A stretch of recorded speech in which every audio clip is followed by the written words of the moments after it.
What's up, everybody, and welcome to another crossover Thursday here on the Locked On Podcast Network. I'm Joe Marino, host of Locked On Bills, joined by Jeff Lloyd, the outstanding host of Locked On Browns, and we are here to get you ready for Bills and Browns on Sunday, a big Week 11 matchup for both teams. Can't wait to talk it through with my guy, Jeff Lloyd, but before we get there, Crossover Thursday is presented by our friends over at PrizePicks. PrizePicks is so much fun and it's easy to play. There's no competing with other players. It's just you versus the projections available. You pick 2 to 5 players, and if they score more or less than their PrizePicks projection, you can win up to 10 times your money on your entry. It can literally take less than 60 seconds to enter. It is that easy. We love PrizePicks, and we know that you will too. We actually have a deal for you. First-time users, you can receive a 100% instant deposit match up to $100 with promo code LOCKEDON. That's prizepicks.com. Promo code Locked On. Jeff, what's going on, my guy? We've been knowing each other for a number of years, and it's really fun to see us both as part of this Locked On Podcast Network and, of course, getting a chance to talk about this football game on Sunday. What's up, dude? Number one, it's been a long time, obviously, Joe, and definitely have a history. And it was actually kind of funny the way the schedule fell. Got to sit down with Kyle last week, obviously getting to sit down with you here this week. Basically, reuniting, and obviously a lot of change, for both of us, in our lives here, as far as content, and we're all extremely happy and pleased to be a part of the Locked On Network. It's been crazy to this point, Joe, for the Browns, because if you didn't see any footage of any game this year, and they basically handed you a statistical output for the Browns offense to this point, and thinking and knowing what you thought the Cleveland Browns defense was going to be this year, even knowing it was Jacoby Brissett, you'd be like, wow, Browns probably got to have a winning record, and this is going to look really good when Deshaun Watson comes walking back into the building. Not so fast, my friends, in the words of Chris Berman. It's just been really difficult on the defensive side of the ball. The Browns have tried to scotch tape the defensive tackle position. That's probably the best term I can use. And this hasn't really just been an issue since Andrew Berry's been here. It's been an issue since I've been covering this team in 2017. And this year, it's really starting to come to, just a point of big time. He drafted Jordan Elliott 3 years ago. Jordan Elliott, and we have fans coming to us. What do you mean? I see him. He made plays. He's in the backfield. Well, yeah, when you jump out of your gap and you give up your alignment, you may be free in the field, but it doesn't matter. Year 2 player Tommy Togiai, it's been difficult. It's been really, really difficult. I think a lot of people thought he was going to be a guy that could at least anchor down, hold his spot, free up linebackers. No, he's getting pushed off the ball. He's getting pushed into the linebackers, disrupting their paths. Perrion Winfrey was the rookie this year. I know you were pretty high on Perrion Winfrey. Problem with Perrion Winfrey is it seems it's a maturity issue. It's are you in or not? And it's already been a couple of strikes against Perrion Winfrey this year, which doesn't look good. And I think this team is a little bit discouraged on the defensive side of the ball. Once one thing goes wrong, it seems like it just becomes a snowball domino effect. They had a really solid outing against the Cincinnati Bengals, started hot early, had the confidence, and were able to keep it. It's just not been the case, though. I mean, one little crack, one little miscue, and it seems everybody kind of seems to forget what they're doing, lose track of their assignments, lose their integrity to playing their role within the scheme. It's been rough, and now we're at this odd patch where there's 2 games left before Deshaun Watson comes back. The Browns desperately need these 2 games. I mean, if you say it's going to be 5-6 and Deshaun Watson's walking in the door, I think you got a puncher's chance. If you don't, then you basically bring in Deshaun Watson in saying, hey, work off the 2 years of rust. We got a lot of other players to evaluate here, over the next 6 games. So it's a really, really difficult and weird spot for the Browns, and you're going into probably the toughest opponent of the season. So not a good recipe right now, Joe. None at all. Jeff, it's interesting because as I studied the Browns this week in anticipation of obviously talking about them quite a bit, I was very surprised by the offensive metrics when you're talking about a top 5, number 5 overall in terms of total offense and a top 10 scoring offense. But then, like you said, they're giving up the second most points per game in the NFL. And I was very surprised with the defensive tackles that they decided to roll out there this year and kind of betting on young players developing. And it just kind of hasn't happened to this point at that position group. So we'll see if that can be fixed this season, or if it's more of an off-season priority for Cleveland. But as I take this conversation from the Bills lens and consider what the biggest story for the Buffalo Bills is for this football game, I think it's very, very simple. Can the Bills take care of the football on offense? Can they stop turning it over? The Bills are 6-3. They have 3 losses by a combined 8 points. The Bills are also turning over the football at the highest rate of any team in the NFL. Jeff, 19% of the time the Bills take an offensive possession, they turn it over. That's crazy. That's just not a winning recipe. And the thing about the Bills is they're a very good football team in terms of metrically where they look offensively and defensively. And I certainly think that they're fully capable of making a deep postseason run this year, but they're going to have to find a way to do a better job of taking care of the football. They literally, just don't be the worst team in the NFL at turning it over. The last 2 years, they were middle of the pack. I think 14th last year and 18th the previous year. So we have a good sample size of the Bills on offense not turning over the ball with this level of consistency. And so that has to change. They have to get back to being a reasonable team in terms of taking care of the football. I think what might be good for them this week is going up against a Cleveland defense that really hasn't gotten turnovers, right? Only 3 interceptions on the season and only 8 total takeaways so far this year. Only 8% of their drives on defense result in a takeaway. That's 5th lowest in the NFL. So the funny thing about that is it was kind of true about the Jets as well, and even the Packers, 2 teams that didn't turn over or didn't take away the football. The Bills still found a way to give up the ball. And so it's been sometimes fumbles. It's been some really strange Josh Allen interceptions. There's been a number of contributing factors, but the Bills have got to do a better job of taking care of the football, and that has to start this week against Cleveland, a defense that really hasn't created a whole lot of takeaways. No, they have not. And normally, a lot of those takeaways would come from the edge rushers. At least that was the plan when you put, Jadeveon Clowney back in here again this year with Myles Garrett. And, for the Browns, that's something that's also kind of been an issue. Jadeveon Clowney last year at $8 million was a nice value have. Jadeveon Clowney this year at $14 million, not performing at the level that he was in 2021. So there's, a player that the Browns were relying highly on to be a contributor on this defense. There's been missed time, but, I don't think anybody's going to ever, feel discouraged. Jadeveon Clowney, he's always been a player that's missed time. But last year, he was on the field more, was certainly more active with more production. And these are things that have just been really difficult for this team to overcome because with Jacoby Brissett, you've asked him to play, don't lose the game.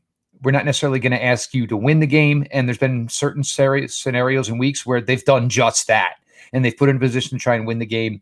His body style is slow. His dropbacks are slow. His release is slow. His accuracy, his arm strength are fantastic. But you see some things over a long period of time that maybe hold him back and why he is in that 28 to 35 range as far as starting quarterbacks in the NFL. He's exceeded expectations, but this defense, it's been a sieve. You have a defensive coordinator now in year 3. He had better defenses in 2020 when we were talking about players with the likes of the names of Andrew Sandejo. They just can't seem to get it right on the defensive side of the ball. Major changes are coming, but they still have a chance here to evaluate some guys closing out the season, some younger guys at the linebacker position. Sione Takitaki is a guy that's going to be a contract decision.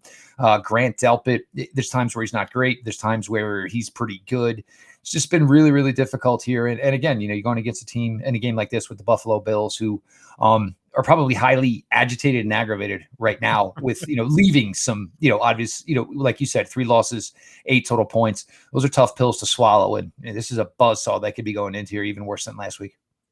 Well, Jeff and I are going to dive into the matchups that we think can decide the game here in just a moment. But first, this episode is brought to you by BlueNile.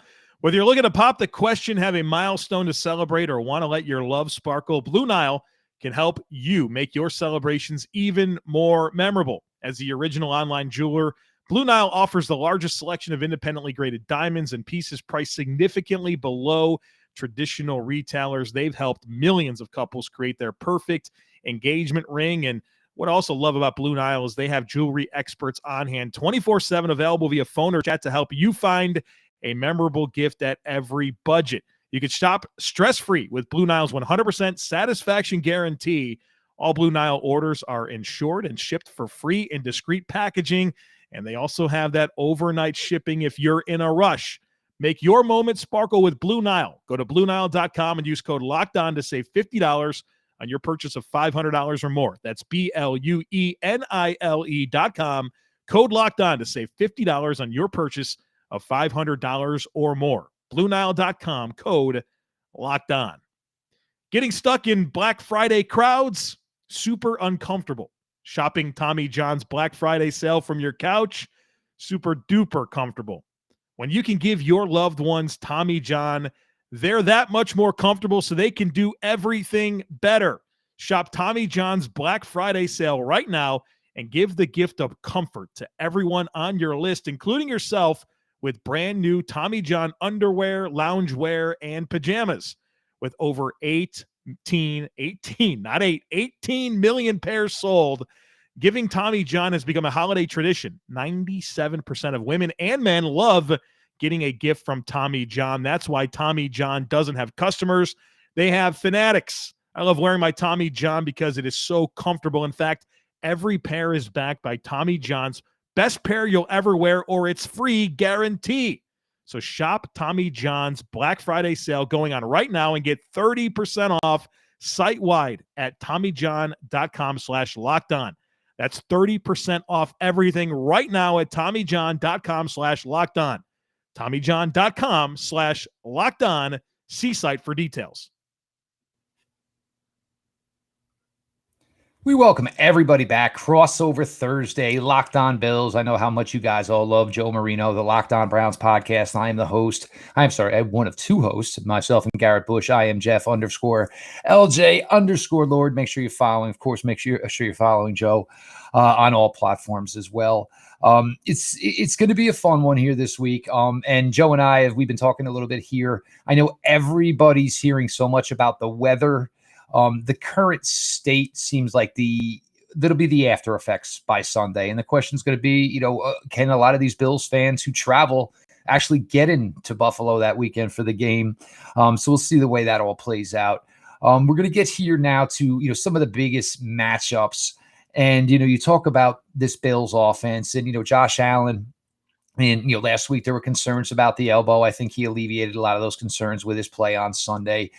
Freakish fumble, of course, the way that one unfolded on Sunday, leading to, the Bills losing that game. For the Browns, it's different schematically, but you look at the Bills and you look at an elite receiver and a player like Stefon Diggs. Gabe Davis, just an absolute vertical threat. Dawson Knox, great player. And it's kind of interesting for the Browns because last week, the thing we were going into, the biggest focus was Jalen Waddle, Tyreek Hill. But when you broke down what those two players did, that wasn't the difference in the ball game. I mean, the Browns, for what they did against Hill and Waddle, you would have said, hey, we'll sign up for this right now. Today, I think we can handle cover and everything else. But it came down to the running game. And just getting destroyed again. And as great as Stefon Diggs is and Josh Allen is special, those aren't the matchups for me. They're not. The matchups are the simplicity of being able to play run defense. And when you have a player who had been with the Dolphins for, I think it was 9 days, and Jeff Wilson, and looking like he had been there for 3 years, just absolute gaping holes that you could take a stretch limo through. There was a touch. The Browns went for a 4th down late in the game. It didn't matter. Didn't get it. Jeff Wilson was on the right hash mark. There were 4 Cleveland Brown players to the left side of that hash mark and 1 Buffalo Bill blocker. Not only did Jeff Wilson score, he was untouched. Had 4 possible defenders. It's hard. And look, you can say all the things and, hey, we don't have, there's not much we can lose at this point. Go all out. Well, those are great. But to not be able to give an effort in the run game, it comes down to like what's inside of you. It's very, very difficult. It's hard. You're going to get pounded as a linebacker. There's plays where you're going to have to absorb blocking from a 330-pound guy because that is your job. But when guys don't do the simplest things they're asked for, asked to do. It makes just for so many deeper issues. So for me, it's not the offensive side of the ball, although Buffalo does have some great pass rushers, and the Browns' offensive line was poor last week. There's no way around it. They were poor last week, and that does scare me. But for me, if you can't stop teams from running the ball in the NFL, Joe, it's over before it even started, because if you can run the ball successfully on your opponent, you control the game play, you control pace, you control how many opportunities the other team has the ball. Similar to, you watch the Monday night game. It's really tough for an Eagles offense to get into a groove when you're not on the field. So for the Browns, it's simple. I don't care if it's Singletary. I know Hines is there now. I absolutely a huge fan of James Cook, but this Browns defense, you've got to want it. You've got to give some effort, because if it's just going to continue to happen this week, Deshaun Watson isn't going to change anything, because there's not too much he can do when you're giving up 13, 14 play drives, because the team is just absolutely gouging you. Yeah, it's interesting. You mentioned Deshaun Watson, and I watched him play elite quarterback play, right? His last season in Houston, he was an elite player, played quarterback as good as anybody in the NFL. The team won 4 games, right? So if you think wins are a quarterback stat, I point you to the 2020 Houston Texans, and that's a completely different story. Jeff, you're not going to be surprised to find this out, but if you look at my notes here under matchups, Bills rushing offense versus Browns defense is what I have down, and then I have 3 more things written down. Stick with the run. They have a bad interior defensive line, small linebackers, go after them, right? That's what the Bills have to do. And it's kind of crazy. Like you said there, we're talking about an offense that has Josh Allen and Stefon Diggs. And to me, this is really going to come down to the Bills' ability to run the football. And what's interesting about this matchup is I don't think the Bills, or many people would look at the Bills and say that's a very good rushing offense. Now, I know that they get production, and I think they're the only team in the NFL this year to rush for over 100 yards in every single game. But we all know a big part of that is Josh Allen, to which I say, good, right?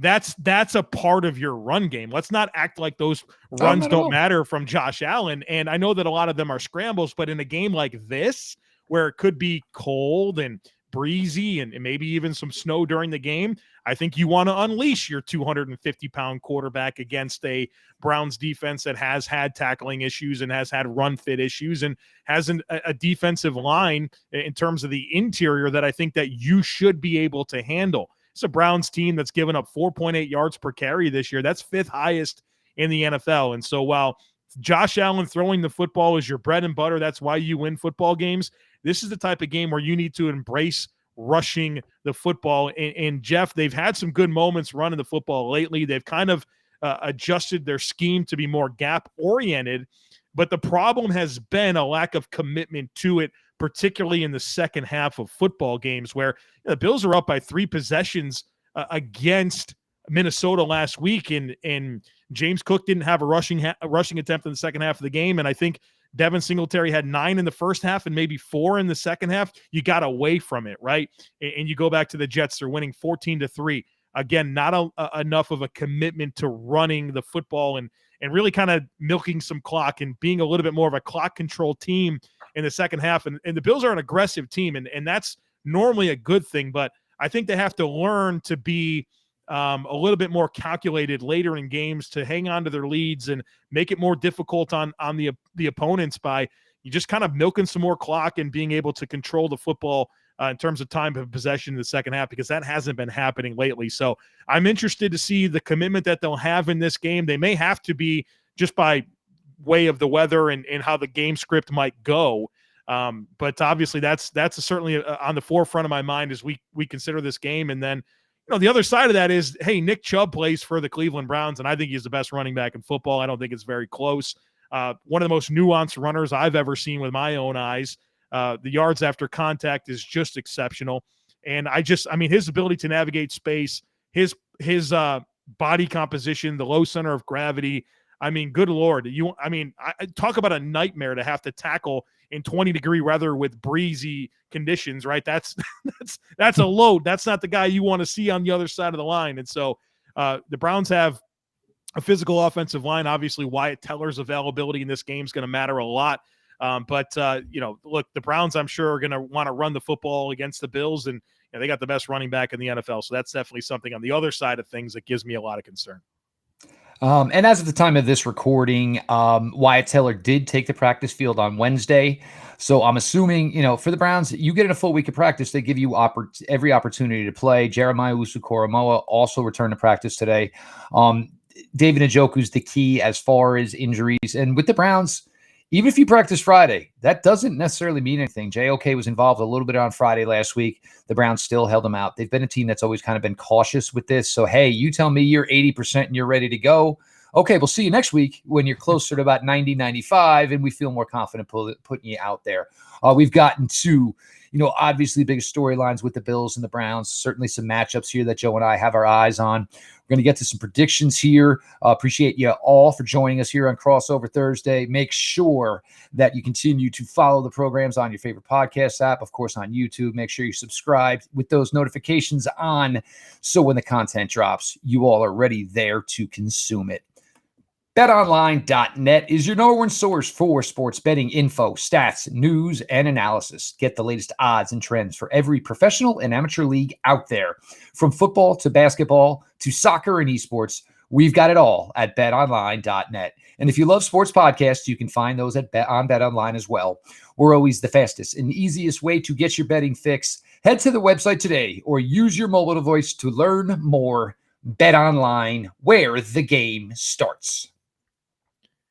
Well, Jeff, I feel like I start this segment every week on these Crossover Thursdays by saying something along the lines of, well, damn, they make us do a score prediction for the game. And it's always kind of challenging. I'm sometimes not ready to do that, as we record these on Wednesdays, the first real practice day of the week. You don't know the injury situation for both teams. But we got to do what we got to do here, Jeff. So as I consider the way I think this game is going to go, I'll give you my prediction, then I'll give you my justification. I think the Bills win this game 27-20. And when I think about why I think the Bills will win this game, it does stem a lot from the Bills have lost 2 in a row. And there's maybe some people out there that didn't think they'd lose 2 games all year. And hand up for Jeff Lloyd for those of you that aren't watching on YouTube. And so I think the vulnerability has come in the form of the turnovers. Well, we talked about this at the opening. We're not talking about a Browns team that has done well to take away the football. And I think that the Bills have learned their lesson, right? I mean, could you imagine what those conversations are like right now in those offensive meetings with Coach McDermott and Ken Dorsey and Josh Allen and like, hey guys, chill, take care of the football, right? Like, you have to believe that there's a correction coming here. And the biggest reason that I have hope for that is, like I said, I have a 2-year sample size of the Bills being okay and not turning over the football, where they're not the league's worst. So I think they're going to take care of the football reasonably well in this game. They're at home. I think the Bills have a real opportunity to run the football and be a very two-dimensional threat against Cleveland. And a run defense that has struggled for the Browns and a passing offense for Buffalo that's been very good. And I think you can really stress the Browns suspect defense in a number of ways. I think the Bills clearly have the quarterback advantage of this game. And while the Browns have had some success on offense, they've certainly moved the ball in their top 10 in scoring. I think if this comes down to a situation where the Bills are ahead and the Browns kind of have to chase the game script a little bit and rely on Jacoby Brissett to kind of bring them back in the game, I like the Bills' chances in this game. A hungry team at home that's just lost 2 in a row. Give me the Bills 27-20. I actually like your prediction very much. Again, this early in the week, this being here on Wednesday, for me doing this, the difficulty is maybe not so much also the injury report this week. It's what the weather's ultimately going to be on Sunday. And the key is it's going to come down to wind. If we get in a situation where both teams feel that the passing game is going to be hampered, obviously the advantages go up for the Cleveland Browns. They do. Yeah. Well, if Nick Chubb will get more than 18 carries, because now there's a hypothesis that apparently once he hits the 18 mark, Nick Chubb isn't as productive as he is in the first 18 carries. You still have Kareem Hunt. You still have a player like Dearness Johnson. So if the Browns got in a situation where they had to run the ball more than 40 times, that probably wouldn't be the worst scenario in the world. Plus, if they achieve that number, it would mean they were accumulating first downs and they were picking up yards and moving chains. A chance to shorten the game, certainly a chance to be more advantageous for the Browns. I have a hard time seeing the effort last week on the defensive side of the ball and saying, all right, well, 1 week later, we're just going to go up to Buffalo and we'll find a way to walk out of there with a victory. I mean, I've done this to myself a couple of times this season already. The defense started to look good against the Baltimore Ravens. Still lost that game. Defense looked really good against the Cincinnati Bengals. Then you get a bye week and you get your absolute doors blown off by the Dolphins. I just don't see a scenario where they win. And so if we have to take this, basically where we are at now, where we think nothing should be a factor, because we won't know truly until Sunday anyway, I think the Browns lose by double digits because it's a game, and this was always going to be a game for Jacoby Brissett. It was always going to be a game where you were basically going to ask, and this is what it is with the Josh Allens of the world, the Patrick Mahomeses of the world. Nobody wants to say it's quarterback versus quarterback. It's what it comes down to. And usually the best one that day wins these games. The Browns are going in there with Jacoby Brissett. Good player. He's been really, really good for them. He really has. He's not going to go out there and duel with Josh Allen and win a game in Buffalo. And the Browns defense, as compromised and as screwed up as they are right now, this is a game they usually lose by double digits, Joe. And if that's the case, it's going to be rough because then it's Tampa at home, and then we're going to start basically this whole, which almost feels like it's going to be like a, like the fantasy football toilet bowl. Like when your team doesn't go to the fantasy playoffs, that's what the next 6 games will be with Deshaun Watson. They might look really good over those 6 weeks, but it's not going to matter as far as 2022 is concerned. The Browns absolutely have to have this game. There's no way around it. And I give it about a 0.00001% chance of happening because I just don't see this team basically circling the wagons and finding whatever has been wrong through the first 9 games. Well, I have a thought and a question for you. The thought is, like you mentioned, the weather could play a factor here. And if you're a Browns fan, you are doing your snow dance, right? You want as much weather as possible. What was the old thing? Pajamas inside out or something, right? Whatever that is, you want it because that's all bets are off if we get a snow game. All bets are off. And like, what I think about Nick Chubb and the problems that rushing offense can create. And the Bills, I think, are a decent run defense. They've been good at times this year. They certainly gave up a long one to Dalvin Cook. They got exposed a little bit against the Packers and Jets, but for the most part, they played good run defense this year. Snow, that offensive line, that running back, that's where you really increase your level of concern from the Bills side of things. But the last thing I wanted to mention here is, I just want to make that point about, look, if it snows, that's good for Cleveland. All bets are off, yes. It sounds to me like when you're talking about this Browns team, Jeff, as I've listened to you here for almost a half an hour and hearing a lot of commentary from you, it sounds like a lack of leadership. I mean, is that pretty fair? Like, you're talking about effort, you're talking about perpetual issues. Is it who are the guys, right? Like, who are your guys that are your step up guys that hold people accountable? Because that's what I'm hearing from you. We take away the talent or whatever, but like, it sounds like there's some leadership issues here. I would say that's definitely true on the defensive side of the ball. I think a player like Joel Bitonio on the offensive side of the ball, Nick Chubb on the offensive side of the ball, granted they're not the most vocal, loud, point finger in a face type of guys, but they are the, follow me, I will lead. That's fine. Defensively, look, as much as you love Myles Garrett, and he doesn't have to be, he just doesn't. Look, if you're a superstar in this league, it doesn't matter if you're the true leader. And he's tried, and even he said after the last game, and he had a direct quote of, it doesn't matter if you're ready to run through a brick wall if you have no idea what direction you're headed to. So you either take that as a shot on the coaching staff, or me personally, I take it as a shot as his teammates. That's basically saying to me, we got guys who aren't doing their assignments. So either they don't know, or when they're getting gashed by the running game, and guys try to sell out, and you may miss an assignment because you say, what, it's 1st and 10. If I can somehow blow it up, and it's 2nd and 13, we feel more comfortable with the team throwing the ball than we do running the ball. But you do that, then and you don't make the play. Guess what? You missed the tackle in the backfield. Now it's 2nd and 2, 2nd and 1, and the cycle repeats itself. The secondary, There's really nobody there either. John Johnson says a lot of things and speaks well, but on the field, it doesn't look, and it started probably, Anthony Walker was probably the guy. He was probably the guy. And we know what Anthony Walker and his reputation in this league, Darius Leonard, Colts linebacker, basically credits most of his success in this league to a player like to Anthony Walker. Sorry, folks, but Browns have a DeAnthony Bell, an Anthony Walker. They have a David Bell. There's a lot of crisscrossing there.